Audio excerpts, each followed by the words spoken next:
Hello everyone, have a nice evening. Enjoy a good ghost story with the gentle sound of rain from Blackridge Stories, and sleep well. If you find these stories interesting, please subscribe and comment for me. Thank you very much everyone, and now, without keeping you waiting any longer, let's go to part one of the story. The ghost of the sailor on dry Tortugas Island. There is something about isolated islands that invites whispers from the past, especially when those islands once bore witness to suffering, confinement, and silence broken only by the wind and waves. Dry Tortugas, a remote cluster of islands in the Gulf of Mexico, is one such place, home to Fort Jefferson, a massive coastal fortress which used as a prison during the 19th century. The island is now a national park, but for those who linger past sunset, the past feels anything but dormant. Locals and park rangers speak in hushed tones about one spirit in particular, a sailor clad in the tattered uniform of an era long past. He is seen walking slowly along the edge of the shore, staring out into the endless black of the ocean. His presence isn't loud or threatening. It's the stillness he carries, the sense that he never truly left his post. Arrival. When I first arrived at Dry Tortugas, I was a seasonal ranger eager for peace and solitude. Fort Jefferson was awe-inspiring, its six-sided structure looming like a time capsule against the turquoise waters. But as I set up camp on my first evening, a strange unease settled over me. It wasn't the isolation. I'd grown accustomed to that in other remote postings. It was the quiet, too quiet, not the comforting hush of nature, but something withheld. The locals had warned me in jest, of course. You'll meet the sailor. One of them had chuckled as I loaded supplies. He's not talkative, but he's always on time. The first encounter. It was around 2 a.m. on my third night when I saw him. I was standing near the seawall, looking out across the water, hoping to catch a glimpse of bioluminescence. Instead, I saw a figure on the far side of the fort's edge, walking deliberately along the sand. He moved as if marching, shoulders squared, back straight. The moonlight caught his profile briefly, revealing a face worn and pale. He wore a naval jacket, blue and faded, and his boots made no sound on the gravel. I called out to him, thinking perhaps it was another ranger or even a prank by one of the passing boaters, but he didn't respond. He didn't even look at me. He just kept walking until he reached the far curve of the beach, where he simply faded into the night. The logbook. Disturbed but curious, I went to the old archives the next morning. The fort still had some preserved documents and personal effects locked away in a storage room for researchers. Most of it was mundane, construction plans, medical logs, but one particular logbook caught my eye.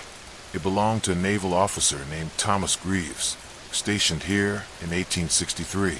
His entries became increasingly erratic over the months, marked by drawings of strange symbols and repeated notes. He walks still. He will not speak. He will not rest. One entry was especially chilling. The sailor in blue appears again.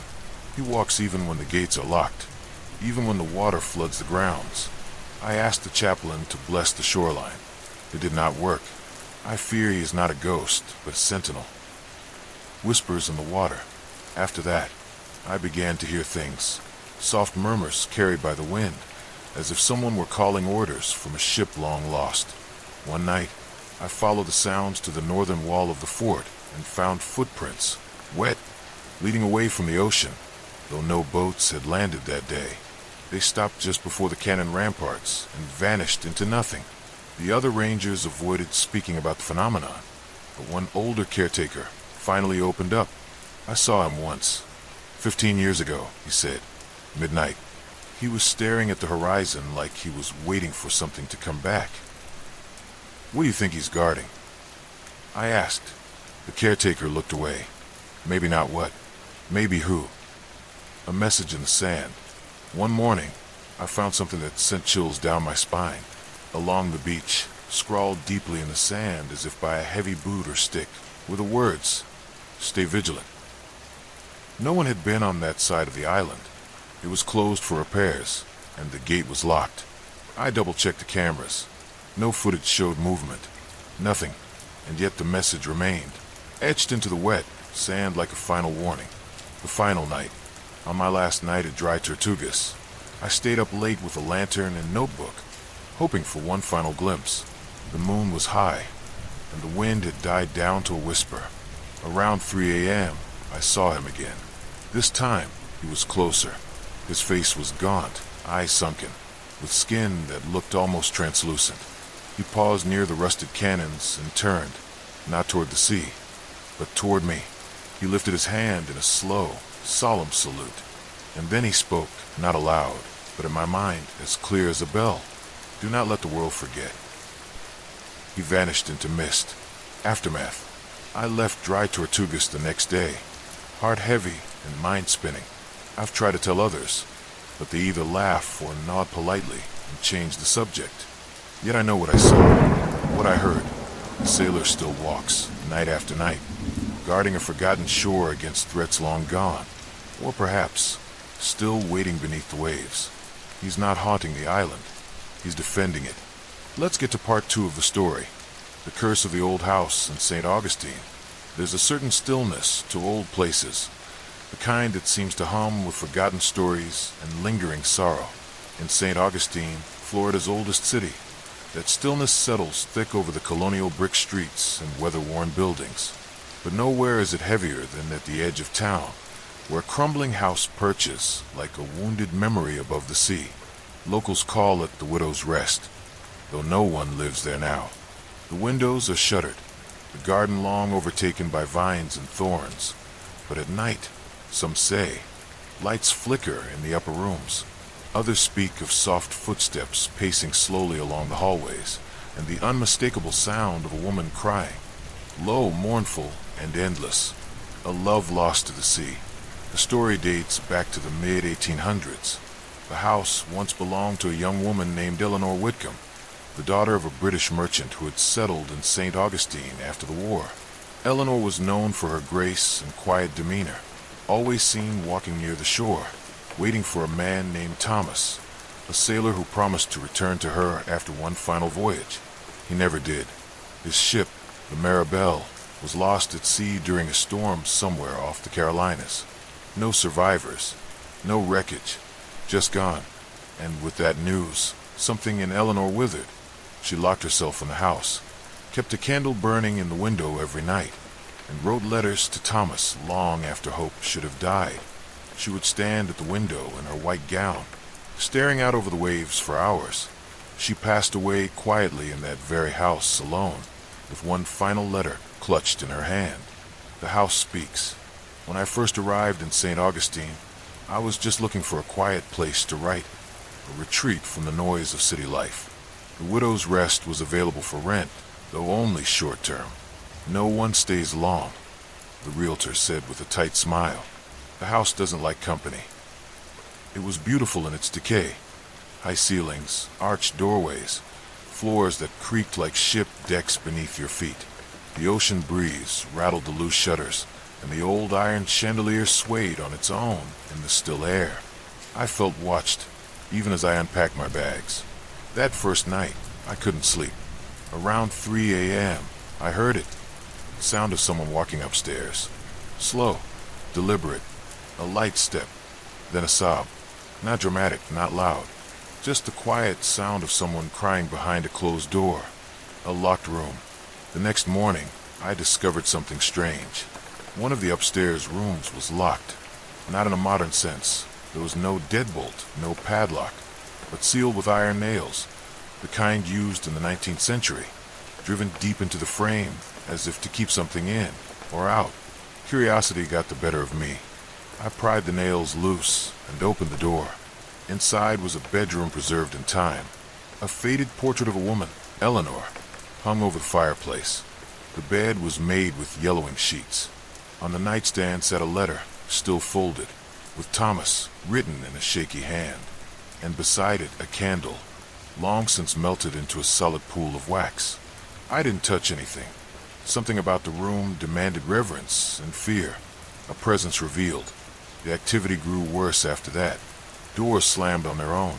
My phone recorded static bursts, even when turned off. One morning I woke to find seaweed, wet and glistening, strewn across the floor of the foyer. Another night, The mirror in the hallway fogged over, and in the condensation were words traced by an unseen hand. He never came home. I began hearing the crying more often, sometimes just outside my door. I once opened it quickly, hoping to catch the source, only to find a chill in the air and the unmistakable scent of salt water. The visitor. On my final night in the house, I lit a single candle and sat in the locked bedroom, reading through the weathered letters Eleanor had written. They weren't angry. They weren't even desperate. They were filled with hope, with promises of what she and Thomas would do once he returned. Each one ended the same. I will wait for you. Always. Around midnight, I heard the crying again, then footsteps. Then the door creaked open. Though I had locked it, there she was, a figure in a white gown, hair soaked as if she had just stepped from the sea, eyes hollow, but not empty. She looked at me with such longing, such unbearable sadness, that I couldn't breathe. "Did he send you?" she whispered. I couldn't speak. I could only stare. She stepped forward, looked at the candle, and then vanished. A curse of waiting. When I left the house the next morning, I knew I would never return, but I couldn't shake the feeling that Eleanor was still watching the shore, still listening for a ship's bell, still waiting for a man who would never come home. The locals say the house is cursed, not with evil, but with grief that never let go. And anyone who stays long enough will carry a piece of that sorrow with them, always hearing the waves, always feeling that soft, endless weeping in the back of their minds. St. Augustine has many ghosts, but hers is the loneliest. She doesn't want to scare you. She just doesn't want to be forgotten. Let's get to part 3 of the story, the ghostly singing in the Everglades. The Everglades are unlike any other place in America, a vast, breathing world of sawgrass, dark waters, and slow-moving mists. By day, it's quiet and oppressive. By night, it transforms into something else entirely, a place of echoes, of voices, of songs that rise from nowhere and drift over the still water like the final breath of a dying dream. Locals speak of it in hushed tones, a melody heard in the dead of night, carried on windless air, coming from nowhere and everywhere at once. They call it the mourner's song. And once you hear it, they say, it's already too late to turn back. A missing brother. I first came to the Everglades searching for my brother Aaron. He'd gone missing a month earlier while on a solo photography trip. No distress signal, no cell reception, just one last message sent to me. I heard something, a woman singing. I'm going to check it out. I'll be careful. He was never heard from again. The authorities found his abandoned kayak deep in the swamp. Camera missing, gear still intact. They called it an accident, a misstep, a gator maybe. But I knew Aaron. He was careful, experienced. He wouldn't just disappear, unless something wanted him to. The first night, I hired a guide named Miguel, an older man with weathered skin and quiet eyes. He knew the swamp like the back of his hand, but when I mentioned the singing, he froze. "You shouldn't be out here after dark," he said. "Not if you're chasing that voice. I need to find him." Miguel hesitated, then nodded once. "If we hear her, we leave. No questions." "Understood." That night, we set up camp on a strip of dry land, surrounded by water. The air was thick, buzzing with insects. Every rustle felt like something watching. The trees swayed in no wind. The moon rose pale and blurred behind a veil of fog. Then, around 2 a.m., I heard it. The song. Soft, haunting, like a lullaby sung underwater. The voice was feminine, mournful, and utterly inhuman. It didn't echo like normal sound. It seemed to emerge from the very trees around us. I looked at Miguel. His face had gone pale. "Don't answer her," he whispered. "Don't say a word." The song grew louder, circling us, weaving between cypress and mangrove. I stepped to the edge of the camp, flashlight trembling in my hand. Just beyond the trees, I saw something move, a flicker of white, like a dress. Then silence, into the swamp. By morning, Miguel was gone. No signs of struggle, no footprints, only his empty boots, placed neatly by the fire. I should have turned back then, but I didn't. I paddled deeper into the Everglades, following a faint trail Aaron had marked on an old map he'd left with me. The farther I went, the quieter everything became. Birds fell silent. No frogs. No insects. Just water and wind. And then again the song. It was clearer this time. More melodic. Not beautiful exactly, but compelling. It tugged at something primal. Something grieving. It sounded like longing turned to madness. The woman in white. At dusk, I reached a clearing where the water formed a perfect circle. Trees leaned in like watchers, and in the center of the clearing stood a woman, knee-deep in the water, singing. Her back was to me. Long black hair clung wet to her spine. Her white dress floated around her like mist. She swayed slightly as she sang, arms limp at her sides. I wanted to call out. I wanted to ask if she'd seen Aaron, but I couldn't speak. My throat was tight. My limbs felt heavy, like the air had thickened into molasses. My flashlight flickered and died. She stopped singing. She turned, eyes like still water. Her face was pale, her eyes large and unblinking. But it wasn't her face that broke me. It was her mouth, stitched shut with dark, rusted wire. Yet the song had still come through. Somehow, her gaze locked with mine, and I felt every ounce of sorrow she carried. Pain so vast, it could have swallowed the swamp whole. She pointed to the water at her feet. Beneath the surface, I saw faces, dozens of them, men and women, eyes open, mouths frozen in silent screams. One of them looked like Aaron. Escape. I don't remember running. I don't remember the paddle back. Only the sound of the song behind me, less melodic now, more like a scream torn from the heart of the earth. I woke up hours later, covered in mud. My kayak grounded near a ranger station. They said I was lucky to make it out alive. But I don't feel lucky. A warning. The Everglades still sing. People still go missing. Tourists, hikers, researchers. Always the same story. They heard something strange. A voice. A song. Some believe it's the spirits of the lost, trapped in the swamp, luring others to share their fate. Others think it's something older. A curse buried beneath centuries of still water and silence. Me, I believe she was real. And I believe Aaron is still there, trapped in that endless song. Just one more voice in the chorus of the forgotten.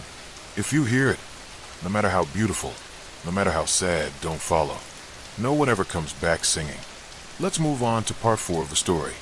The white dress on Clearwater Beach, with its soft white sands and gentle waves, is a place people visit for peace. Honeymooners, families, and travelers gather here to watch the sun sink into the Gulf. But some nights, quiet nights, you might find more than seashells in the surf. You might see her. They call her the girl in white. She appears when the tide is low and the moon is high. Always alone, always still, always watching the horizon like she's waiting for someone or something that never comes. The first glimpse. I wasn't looking for ghosts. I was just trying to clear my head. It had been a long year, losing my mother to illness, my relationship falling apart, my job hanging by a thread. I came to Clearwater on a last-minute trip, hoping the ocean could wash something clean inside me. I checked into a cheap motel a few blocks from the beach, spent most of my days walking along the water, reading, or doing nothing at all. It felt like the right place to disappear for a while. Then, one night, everything changed. A silent figure. It was just after midnight. The sand was cool beneath my feet, the beach mostly deserted. I walked aimlessly, watching the water shimmer under the moon. That's when I saw her. She stood far ahead, maybe 50 yards down the shoreline. A girl in a long white dress that fluttered slightly in the breeze. Her hair was dark, loose around her shoulders. Her back was to me. At first, I thought she was just another night walker. Someone lost in thought like me. But she didn't move, didn't even sway. Just stood there, staring at the ocean. The closer I got, curiosity got the better of me. I walked toward her slowly, hesitant to disturb whatever private ritual she was engaged in. As I drew closer, something felt wrong. The air around her seemed colder. The sound of the waves dulled. The moonlight, once clear and silver, turned pale and dim. The closer I got, the heavier my limbs felt. 20 feet away, I stopped. That's when she turned her head. Not fully, just enough for me to glimpse her face. Eyes dark and bottomless. Not cruel, not angry, just empty, like the sea had drained all the color and life from them, leaving behind only memory. Vanishing point. I took one more step, and she vanished. Not walked away, not ran. Vanished. No sound, no trace. The sand where she stood was undisturbed. No footprints, no drag marks. Gone. I stood there for a long time, heart pounding, scanning the beach. Nothing. Just waves, wind, and the soft hiss of the sea. I told myself it had been a trick of the light, a tired mind, a mirage. But deep down, I knew better. Locals' whispers. The next morning, I asked the motel clerk if there were any stories about the beach, legends, or ghost tales. He gave me a long look, then said, "You saw her, didn't you?" He told me others had seen her too, always around the same stretch of beach, always at night, always wearing white. Some say she was a bride-to-be, drowned just before her wedding. Others say she was a young woman waiting for her lover to return from war, who never did. But the most disturbing version? She was never alive at all. Just a piece of the sea's sorrow, shaped into a girl. I couldn't stay away. That night I went back. I told myself I wouldn't look for her, that I'd just sit and listen to the waves. But the beach was quieter than usual, too quiet, and soon enough I saw her again. Same dress, same stillness. This time she was closer. She turned before I could move, her eyes locking onto mine across the sand. And for the first time, she smiled. It wasn't warm, it wasn't cold, it was knowing, like she recognized something in me. A matching grief. And then she raised her hand, slowly, gently, and pointed out to sea, beneath the water. I followed her gaze. The waves lapped gently on the shore, as if beckoning. I stepped closer, the tide washing over my feet. I heard something beneath the surf, like singing, low and distant. Then a face, just beneath the water, pale, eyes open, hair floating around it like seaweed. I stumbled back, heart hammering, but when I looked again, nothing. Just water, just reflection. She was gone once more. The pull of the past. The next days blurred. I couldn't eat, couldn't sleep. Every night, I went back to the beach. And every night, she appeared. Sometimes distant, sometimes near. She never spoke. But every time, she pointed to the sea. I started dreaming of drowning, of standing beside her in the surf, hand in hand, staring into the deep, of voices calling from below, whispers that knew my name. It felt like she wanted me to see something, to understand, or to join her. The last night, on my final night in Clearwater, I returned to the beach one last time. I stood where I'd seen her first. I waited. No one came.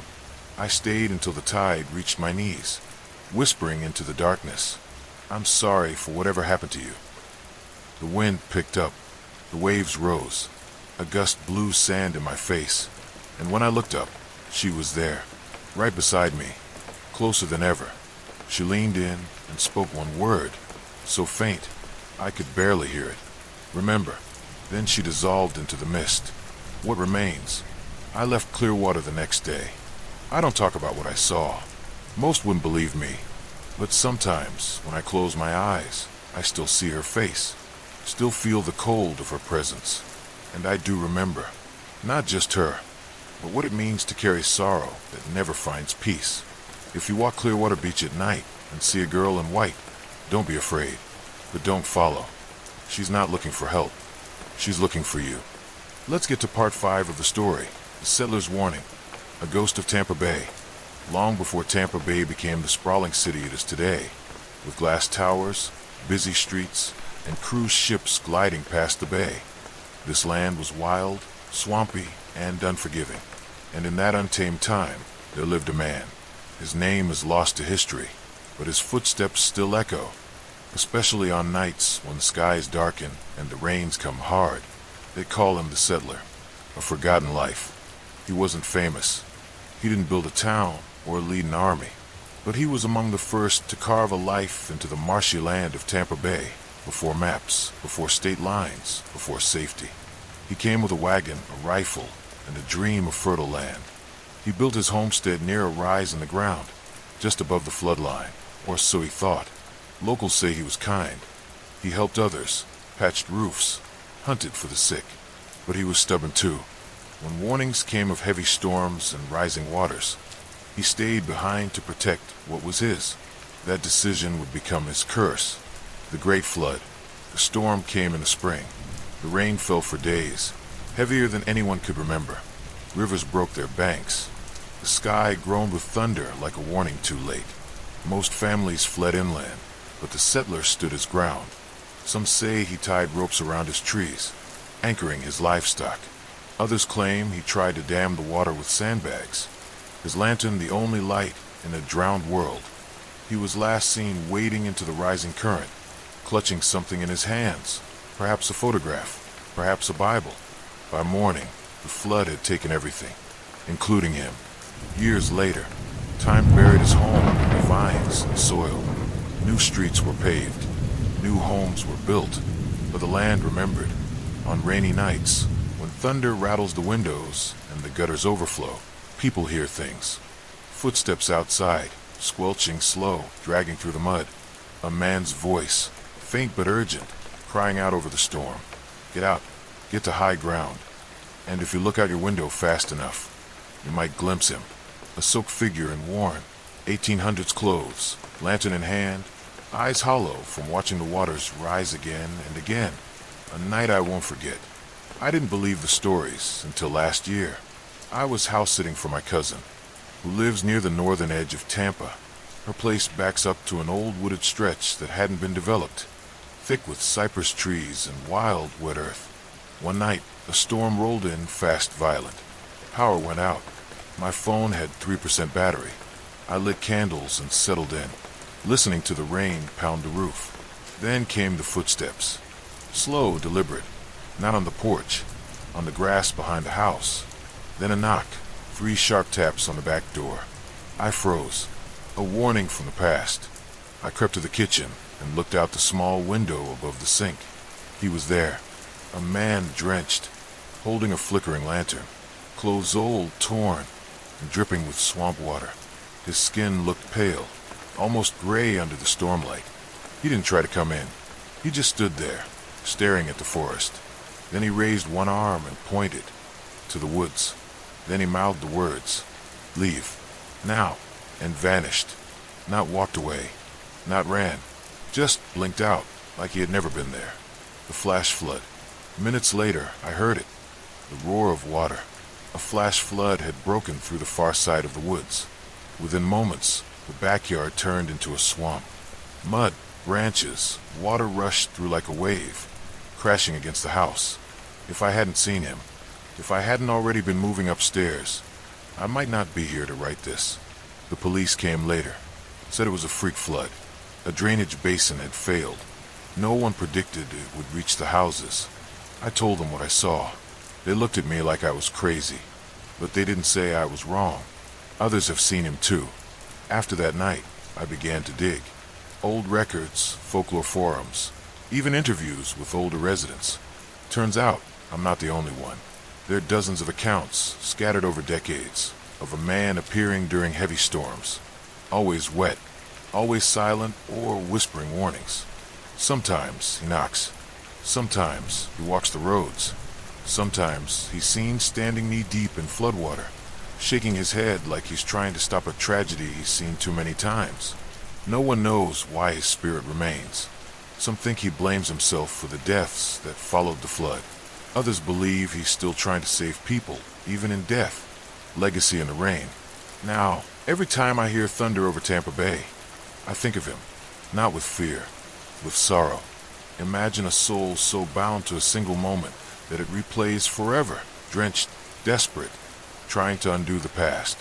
Next time you're in Tampa and the rain starts to fall, watch the windows. Listen closely. You might hear a voice in the distance, carried by the wind and water. You don't have much time. And if you do believe him, don't wait, because the flood doesn't care if you're ready. But he does.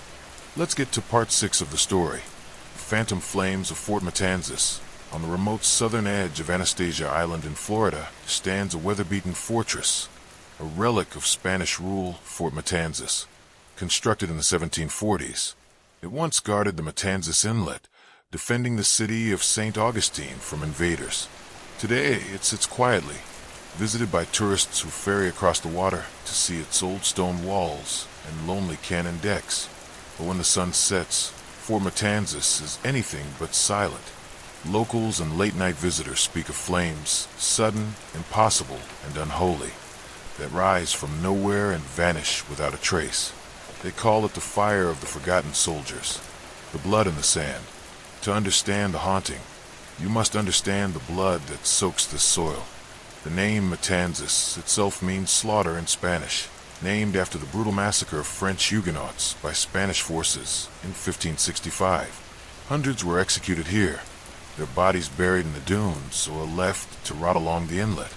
Later, British attacks, pirate raids, and disease would claim more lives within the fortress walls. For centuries, the land drank the blood of the fallen, and some say that blood burns still, flickers in the dark. The first recorded sighting of the phantom flames dates back to the late 1800s, when a fisherman reported seeing a wall of fire erupt beside the fort. Yet not a single blade of grass was singed. Since then, the reports have multiplied. Visitors on nighttime tours have spotted orange and blue glows dancing atop the walls. Campers on the opposite shore have seen what they thought was a campfire inside the fort, until they realized no one was there. And every account shares one disturbing detail. The fire makes no sound, no crackle, no heat, just light flickering in dead silence. My encounter. I went to Fort Matanzas in November, not as a tourist, but as a skeptic. I'd heard the stories, of course, but I believed in drafts and reflections, not ghosts. That night, I stayed past the last ferry, hiding near the mangroves until the rangers left. I waited in the cold, watching the dark silhouette of the fortress against the night sky. At first, nothing happened. Then, just after midnight, it began. A light, dim at first, flickered atop the parapet.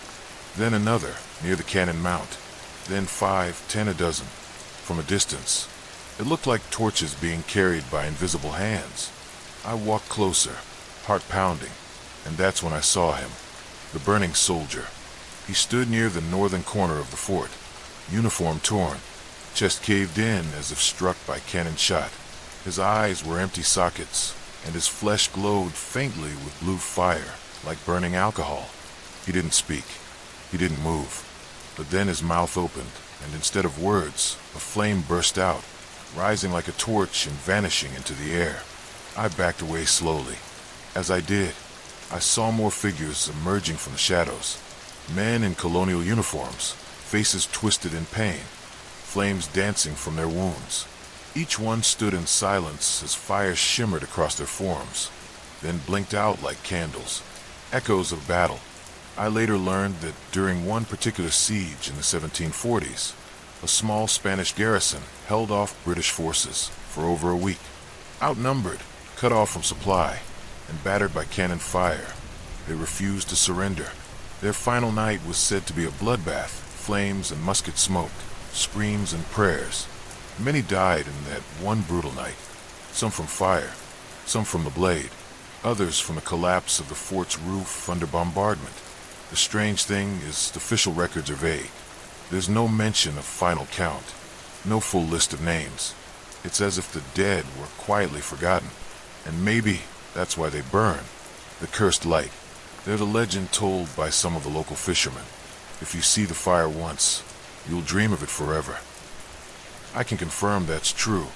Since that night, I've had the same dream every week. I'm standing inside the fort. Everything is ash and stone. I'm alone until I'm not. The air grows hot, thick with smoke. And then, one by one, the soldiers appear, circling me. They don't speak. They just burn. The woman and the lantern. There's one more story, whispered by tour guides when no one else is around. Sometimes, just before the flames rise, a woman is seen walking along the shoreline, wearing a tattered black dress, holding a lantern. She walks toward the fort, always from the sea. They say she's the widow of a commander lost in the siege, that her spirit searches for him, trapped in endless grief. Some believe her lantern lights the way for the dead to rise again. Others believe it's a warning, what the flames mean. Many believe these ghostly fires are a reenactment of that final battle, a moment frozen in time, relived over and over. But others think the flames aren't a memory, they're a message, a cry from spirits who were forgotten, buried without names, burned from history as surely as they burned in life. They want to be remembered, not as statistics, but as men, fathers, brothers, sons, who died on this cursed strip of land. And until they are, their souls will remain kindled by rage and sorrow. Final warning, if you visit Fort Matanzas, go during the day. If you feel cold wind from the sea while the sun is still high, that's just the Atlantic. But if you go at night, and the wind is warm, and you see a flicker where no flame should be, and it's silent, run, because some fires were never meant to warm. They burn only for revenge. Let's get to part 7 of the story, the ghost soldier of Ocala. The town of Ocala, Florida, known today for its quiet horse farms and moss-covered oaks, hides a darker layer beneath its southern charm. It is whispered among longtime residents and nighttime travelers that the forests and fields surrounding Ocala are not entirely empty, especially as the fog rolls in and the moon hangs low. For this is the place, they say, where the ghosts of Civil War soldiers still march, trapped between battles that ended long ago and memories that refuse to die. Echoes of the past. Ocala played a small but haunting role during the American Civil War. While no major battles were officially fought in the town itself, it was a strategic site for Confederate supplies, and nearby skirmishes claimed many lives. Some soldiers died in ambushes along the old Ocala-Gainesville road. Others succumbed to wounds and fever in makeshift hospitals hastily erected inside homes and barns. Most were buried quickly, often nameless, their graves now lost beneath modern developments and forgotten trails. But the soldiers, it seems, haven't all moved on. Strange sounds in the pines. The first reports came in the 1920s, when farmers on the outskirts of Ocala began hearing gunshots in the night. Not loud, modern rifle cracks, but the unmistakable pop of musket fire. At first, they thought it was hunters, until the sound moved, fast and unnaturally, flashing across fields where no one stood. Some even heard shouting, garbled and ghostly, like orders being barked in an old dialect. Others described the steady beat of boots on dry leaves, or the rattling clank of canteens and bayonets. All of it, they said, would vanish before dawn. My visit. I arrived in Ocala after sunset, parking near an abandoned church at the edge of the woods. I wasn't alone.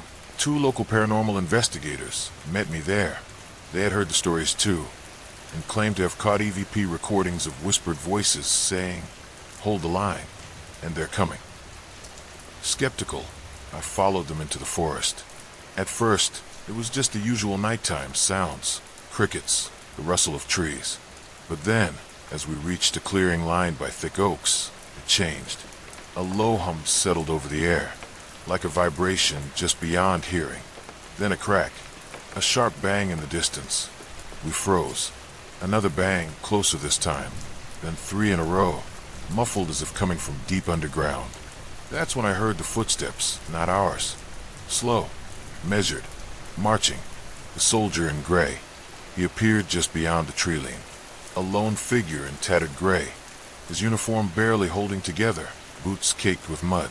His face was hidden beneath a wide-brimmed hat, but his posture was stiff, unnatural, as though being held up by duty alone. He turned toward us. His eyes were empty, glowing faintly with pale blue light. He raised one hand, not in threat, but in warning. And then, without a sound, he vanished into mist. We didn't follow. We couldn't. One of the investigators dropped to his knees, whispering a prayer. The other stared into the trees, frozen, tears running down her face. She said later, "I don't know why I cried. It felt like he was sad, like he was lost." Lost regiments. Local legend says that a small Confederate regiment once became disoriented during a retreat, separated from their command. They wandered through Ocala's dense woods for days, starving, sick, and surrounded. Some were killed in a brief skirmish. The rest, they were never found. Their bodies were never recovered, their names scrubbed from reports. Only the trees remember where they fell, and sometimes, on certain nights, they return.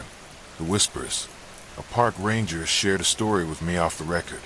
She said she was doing a routine patrol near Silver Springs when she heard what she thought was a group of men whispering in the brush. Thinking it was a homeless camp, she called out. The voices stopped. Then, in the silence, one voice said, clearly and distinctly, "Don't leave me." She searched the area. No one was there. But later, on her dashcam audio, that same voice was captured, saying it again. "Don't leave me." The voice didn't match hers, or anyone she knew. The camp, that wasn't.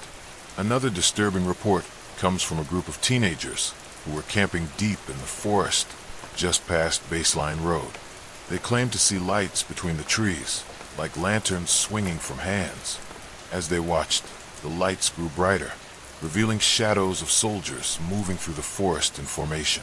Some carried rifles, others looked wounded, dragging themselves forward. But when the teens shouted, the lights vanished, and so did the path they had just walked. They had to be airlifted out the next morning after becoming hopelessly lost in an area they had known their whole lives. They described it as walking into a time that didn't belong. The drumbeat. Perhaps the eeriest part of the haunting is the drumbeat. On windless nights, residents have reported hearing a soft, rhythmic drum roll, like a war drum being played slowly, solemnly. Sometimes it comes from the south, other times from directly overhead, as if the air itself were mourning. One veteran living near Ocala National Forest said it best. "I've served in 2 wars. I know what a funeral march sounds like. That drum's not celebratory. It's a death song, and someone out there's still marching to it." Why they stay? Many believe these spirits remain because they died far from home, nameless and forgotten. No proper burial, no letters sent, no families notified. Only the trees, the earth, and the darkness bear witness. And so the soldiers remain, marching between worlds, replaying their last steps in a forest that has long since moved on. Final warning: if you walk the woods of Ocala alone and hear a drum, if you see lantern lights that don't belong, if you hear the rustle of uniforms brushing past in the dark, turn back. Do not call out. Do not follow. For the dead of Ocala are not resting. They are searching for orders for peace or for way home. Let's move on to part 8 of the story, the mother of the 7 Mile Bridge.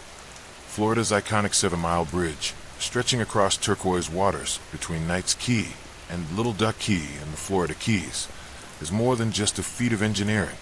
It's a ribbon of asphalt haunted by grief.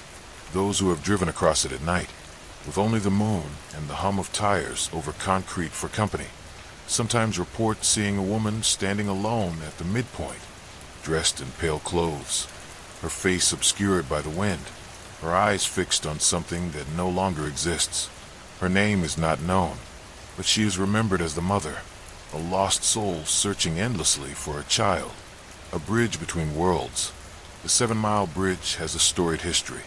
The original bridge, constructed in the early 1900s as part of Henry Flagler's Overseas Railroad, was once called the 8th wonder of the world. After the Labor Day hurricane of 1935 destroyed much of it, the modern bridge was built in the 1980s, but neither structure is free from shadows. Some say the new bridge is built not just over water, but over grief, and the mother is its eternal passenger. The legend, the most commonly told version of the story, begins on a rainy evening in the late 1970s. A woman, young, vibrant, recently widowed, was driving across the bridge with her only child, a little boy no older than 6. They were returning from a visit with relatives in Marathon. It had started to rain. Visibility was poor. A truck, swerving to avoid debris, crossed the lane divider and struck their car near the center of the bridge. The vehicle skidded sideways, broke through a weakened guardrail, and plunged into the sea. Rescue teams recovered the mother's body, but the child's was never found. And so she waits, a sight at midnight. Truckers, fishermen, and tourists alike have shared similar tales. They describe seeing a woman standing motionless at the center of the bridge. Sometimes she appears dressed in a light blue dress, soaked as though she's just come from the sea. Other times, she's draped in white, staring over the rail into the dark water. She never waves, never speaks. She simply watches. Drivers who stop to offer help report chilling experiences. When they approach, she vanishes. When they drive past and glance in their rearview mirror, she's sometimes already in the back seat. My night on the bridge. I arrived at the bridge around 11:45 p.m. The night was unusually still. No breeze, no traffic. Just the sound of water lapping far below. I parked near the entrance and began walking, flashlight in hand, toward the middle span. Halfway across, I felt the temperature drop. Not dramatically, but just enough to notice. Then I saw her. She stood at the edge, facing away from me. Her hair, dark and long, fluttered slightly, though there was no wind. Her shoulders were trembling, like someone holding in sobs. I took a single step forward. My boots scraped the concrete. She turned. Her eyes met mine. They weren't angry. They weren't afraid. They were hollow, exhausted. Then she pointed to the water below and vanished. A child that calls. Some witnesses claim that it's not the mother who appears first, but the child. Children riding in back seats sometimes ask their parents strange questions as they cross the bridge. Who's that boy out there? Can we stop and help him? Why is he standing in the rain? But when parents look, there's no one there. Others have claimed to hear soft giggling or a child calling faintly, "Mama," as if carried on the wind. These reports often come within moments of seeing the mother's figure near the bridge rail. It's as though the tragedy replays itself, over and over, locked in the rhythm of the waves. Apparitions and accidents. While the Florida Department of Transportation denies any supernatural link, some have noted a curious pattern. An unusually high number of minor collisions and single-car accidents reported at the midpoint of the 7-mile bridge, often at night, often involving a sudden swerve to avoid someone on the road.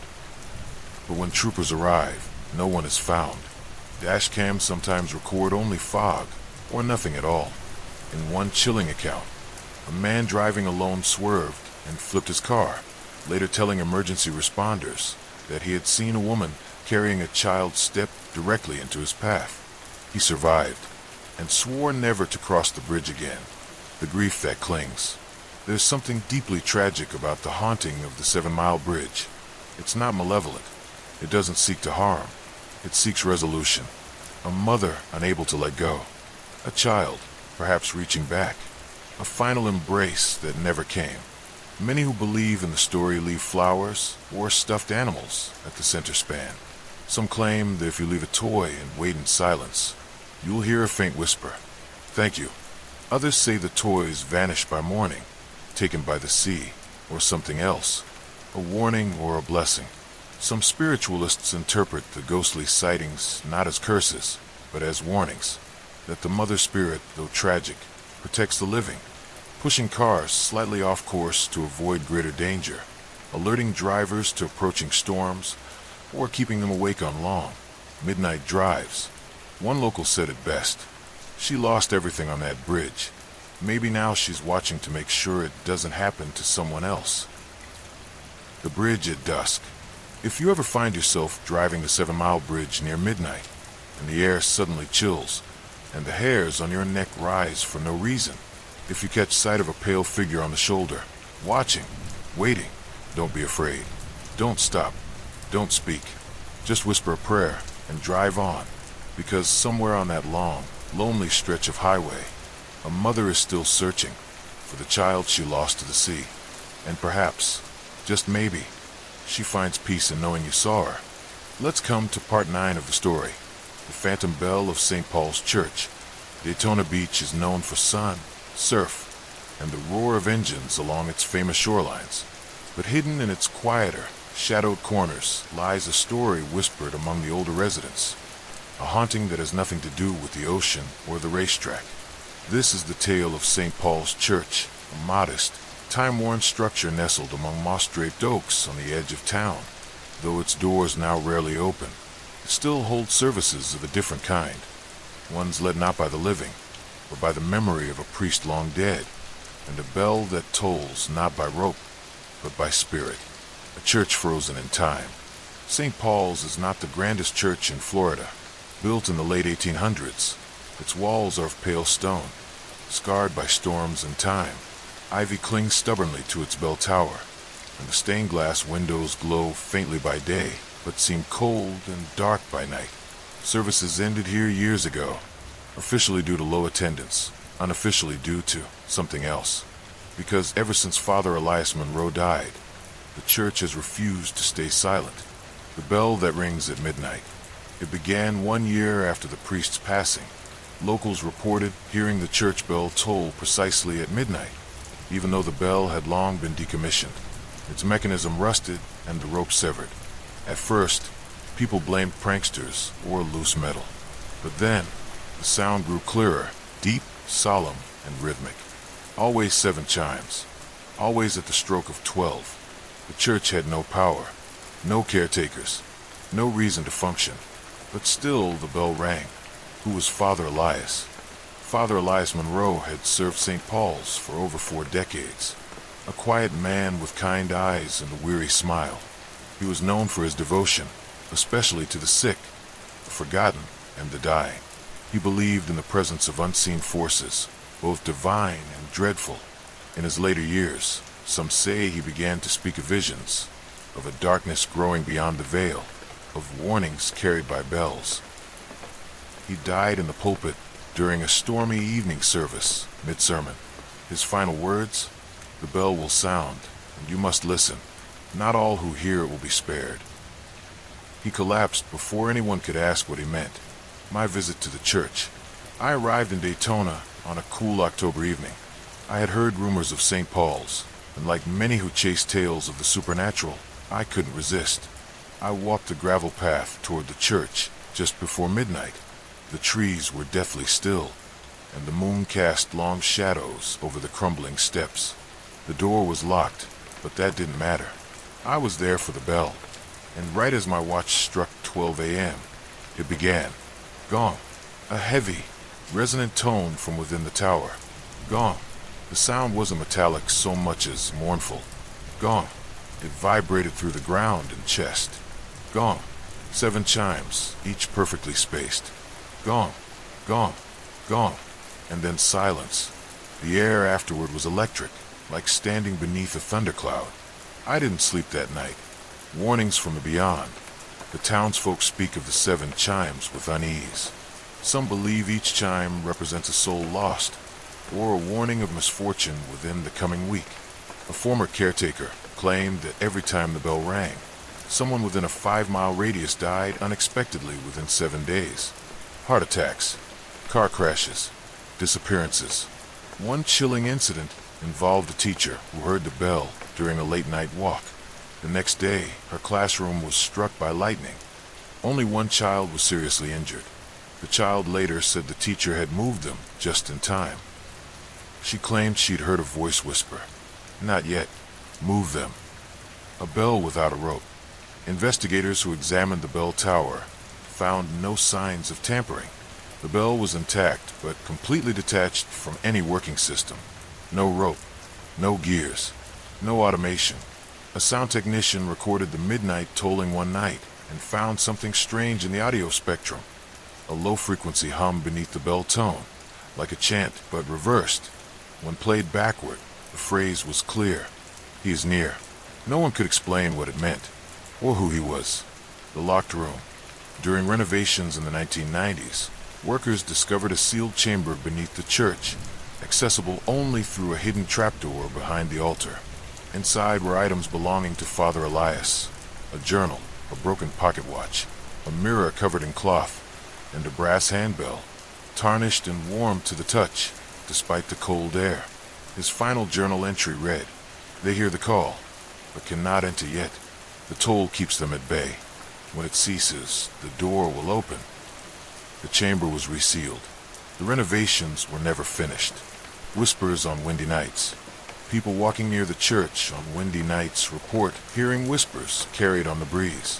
Sometimes it's the Lord's Prayer. Sometimes it's just sobbing.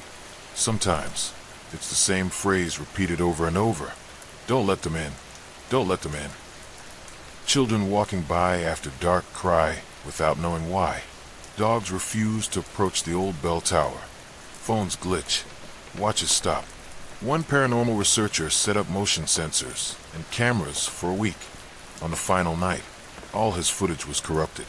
But the audio recorder captured something.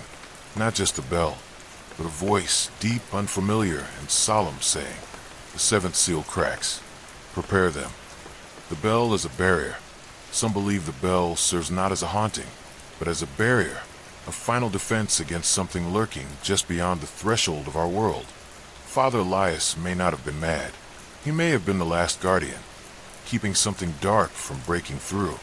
If that's true, then every chime is not a warning of doom, but a delay of the inevitable. Final thoughts. If you ever find yourself in Daytona Beach and pass by St. Paul's Church near midnight, stop. Listen. If you hear the bell, count each chime. Feel the weight of each one in your bones.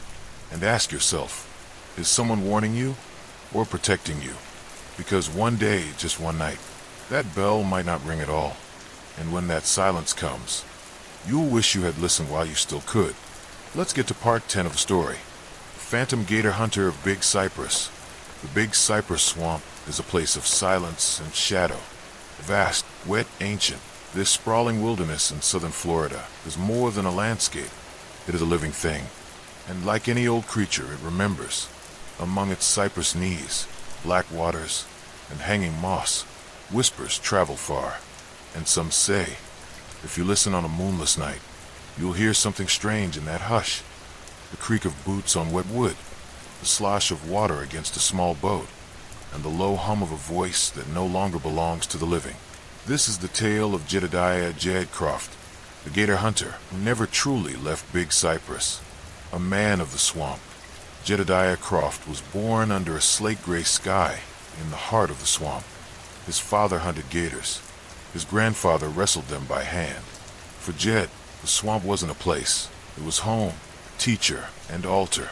People in the nearby towns said Jed could smell a storm 2 days out, could call birds down from trees, and once tamed a feral hog with nothing but a stare. He lived alone in a stilted shack deep in the marsh, reachable only by flat-bottom boat. He hunted gators not for sport, but survival, and he did so with respect, always thanking the creature, always burying in used parts. The elders said he followed the old ways, though no one could define what that meant. The night he didn't return, one October evening, still warm and thick with fog, Jed set out to check a line deeper in the glades than usual. He took his boat, his lantern, and his long pole. Locals saw the glow drifting into the dark like a firefly swallowed by mist. He didn't come back. A search party found his boat 3 days later, caught in reeds. The gator hook was snapped clean. His rifle was still aboard. But Jed was gone. No blood, no drag marks, no signs of struggle. Just gone. Some say the swamp took him. Others whispered of a guardian beast that punished those who strayed too far. But the story didn't end there, because Jed was seen again. Shadows along the shore. It began with fishermen. They spoke of a figure walking silently along the edge of the marsh during new moons, tall, broad-shouldered, carrying a hooked pole across his back. His face was shadowed, his footsteps soundless, but always the air grew colder in his wake, and lanterns flickered or extinguished altogether. One pair of campers claimed they awoke to find wet footprints circling their tent, large boots leading nowhere. Others reported hearing the low whistle echoing through the trees, the same tune Jed was known to hum. Dogs whimper, compasses spin, batteries die, and always no gators nearby, as if even they feared something older than tooth and scale. My night in Big Cypress. I arrived with gear, recorder, and too much confidence. I'd heard the stories and wanted proof. I set up camp along a narrow waterway where sightings were frequent. No moon that night, just stars like pinpricks over the dark cathedral of cypress trees. Around 2 a.m., the air changed. It wasn't wind, it was weight, pressure, as if the swamp held its breath. Then I heard it. Splush, step, splush, step, Something, or someone, walking in the shallows. My recorder crackled, then went dead. I stayed frozen inside the tent, heart slamming. A faint whistle drifted through the dark. Low, familiar, sad, and then silence. The next morning, I found muddy boot prints just outside my tent. They ended at the waterline. I didn't camp again. The old woman's warning. I later spoke with an elder Seminole woman named Marta, who lived on the edge of the swamp. She nodded when I mentioned Jed's name. He walked still, she said. Not angry, not lost, just still watching. According to her, Jed's spirit is bound to the land because he gave everything to it, including his life. He was keeper, she whispered. When he passed, something tried to rise, but he stayed, kept it sleeping. When I asked what it was, she only looked at the trees and said, "Swamp got memories, and monsters." The Gator hunter's lantern, one of the eeriest aspects of the legend, is the floating light. Several witnesses, including park rangers, have reported seeing a flickering lantern gliding silently through the trees, just above the water, in areas impassable to any boat. The light never approaches, never retreats, only moves at a slow, steady pace. If followed, it leads you in circles, deeper into the glades. One man who tried to follow it vanished for 6 hours and was found disoriented, barefoot, and unable to speak. In his journal, later recovered, he wrote only, "He showed me the place, where the bones are. It's not empty there." The protector of the marsh. Unlike many ghost tales, Jed's story doesn't carry a sense of vengeance or wrath. Instead, those who've encountered him describe a strange calm, as though the presence means no harm, only warning. Fires extinguish before lightning strikes. Lost hikers feel a guiding push or hear a whispered direction that leads them back. Children who fall behind are suddenly found, staring into the trees as if following a distant figure. Some rangers now leave an offering on the edge of the swamp. Tobacco, a knife, or a folded piece of jerky. A gesture of thanks to the one still watching. Final thoughts. Big Cypress is a place that does not forget. The trees remember. The water holds secrets. And sometimes, so does the fog. Jedediah Croft may have vanished, but he did not leave. He became part of the land. The hunter who loved the swamp so deeply. He became its eternal sentinel. So if you find yourself in the marsh on a quiet night with no moon above, and you hear boots sloshing softly in the dark, do not run. Do not call out. Just whisper, "Thank you, Jed," and then leave as quietly as you came. Because in Big Cypress, the wild is still wild, and some spirits prefer it that way.